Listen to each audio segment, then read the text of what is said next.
Everyone, कैसे हो बच्चों। देखो बच्चों, आज हम आपको बाराखड़ी के बारे में बताएंगे। हिंदी में बाराखड़ी होती है तो उससे हमें पूरे मात्राओं का ज्ञान हो जाता है। तो देखो बच्चों, जैसे क है तो इसे पढ़ेंगे क। फिर का में आ की मात्रा है। फिर की में छोटी मात्रा है तो इसमें की का थोड़ा कम उच्चारण हो रहा है। फिर इसमें है बड़ी ई की मात्रा क में, तो इसको पढ़ेंगे की। फिर का में छोटे ऊ की मात्रा है तो इसे पढ़ेंगे कु। फिर बड़े ऊ की मात्रा है कू। फिर का में ए की मात्रा है तो के। फिर का में बड़ी आई की मात्रा है तो कई। फिर का में ओ की मात्रा है तो इसे पढ़ेंगे को। फिर उच्चारण बढ़ जाएगा तो का में औ की मात्रा है तो इसे बोलेंगे कऊ। फिर का में अंग की बिंदी है तो इसे बोलेंगे कंग। फिर का में अह की मात्रा है, दो बिंदियाँ है तो इसे पढ़ेंगे कह। इसी तरीके से ख, इस ख है, ख में आ की मात्रा है तो इसे पढ़ेंगे खा। फिर खा में छोटी की मात्रा खी। फिर खा में बड़ी की मात्रा खी। फिर खा में छोटी ऊ की मात्रा खू। फिर खा में बड़ी ऊ की मात्रा तो उसे पढ़ेंगे खू। फिर खा में ए की मात्रा है तो उसे पढ़ेंगे खे। फिर खा में आई की मात्रा है तो इसे पढ़ेंगे खई। फिर खा में ओ की मात्रा है तो इसे पढ़ेंगे खो।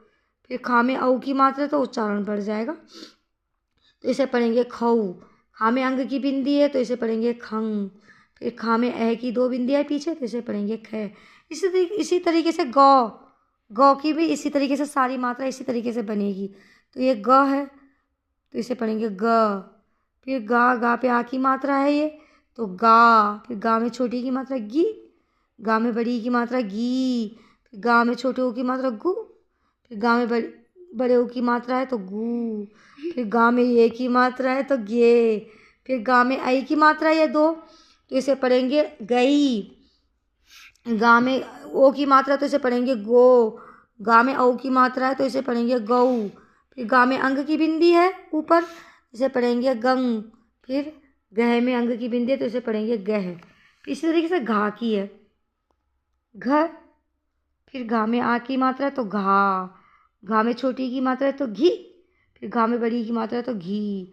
घा में छोटे ऊ की मात्रा है तो घू। फिर घा में ऊ की मात्रा है तो घू।